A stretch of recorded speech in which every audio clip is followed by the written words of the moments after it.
Holy Bible says that Jesus is the true bread that came down from heaven.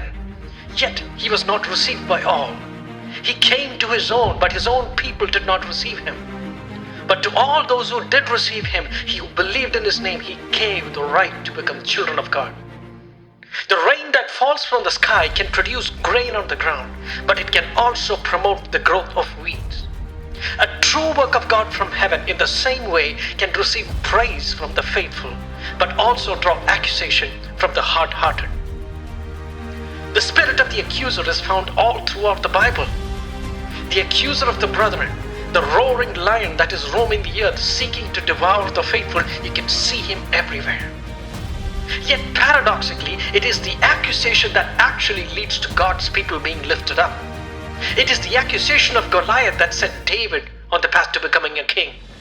It is the opposition to building a wall that set Nehemiah and his people to God and finished the building of the wall. It is the accusation of Haman that led to the ascension of Mordecai. It is the accusation against Daniel that led to his promotion and the destruction of his accusers. And it is the accusation against Jesus as the Son of God that led to his crucifixion and resurrection and salvation. When God allows accusation to go through, even though God does not condone or promote the act, he sometimes allows it to happen. He allows it to happen so that he can display his glory and greatness in his eternal plan. In the book of Genesis, we see the story of Joseph. He speaks to his brothers after their betrayal. You intended to harm me, but God intended it for good to accomplish what is now being done, the saving of many lives. The betrayal and slavery ultimately led to Joseph's exaltation and lifting up and saving of others. The divine promise for his chosen people reads like this in Isaiah 54:17. No weapon formed against you shall prevail, and you will refute every tongue that accuses you. This is the heritage of the servants of the Lord. Romans 8:28. And we know that in all things God works for the good of those who love him, who have been called according to his purpose. Stephen, who is the first martyr in the Bible, was stoned to death by his accusers.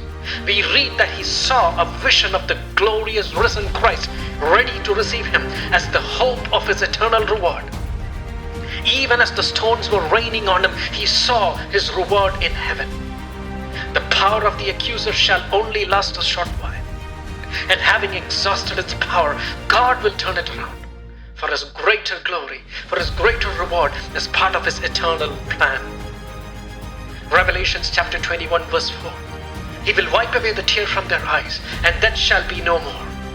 Neither shall there be mourning, nor crying, nor pain anymore, for the former things have passed away. So take heart. The stones thrown at you today can become jewels on your crown tomorrow. Stephen's reward was not just for serving faithfully. Stephen's reward was not just because he preached a great message of repentance.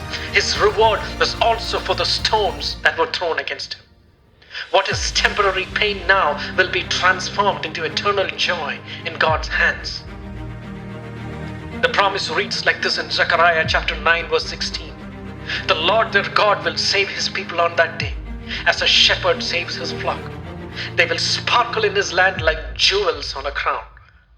And just as the Son of Man was lifted up like the serpent in the wilderness as a result of the accusation, there was a lifting up in shame, but that was followed by a lifting up in glory. Sit at my right hand until I make your enemies your footstool. There will come a time where the shame will be turned around for a glory. As long as we are humble, as long as the focus is on Jesus, as long as the focus is not on the accuser, but to the vision of Christ that is written, to the vision of Christ that's risen above, the accusation will have no power against you, but instead God will turn it around as a greater eternal reward as part of his perfect plan and for his glory.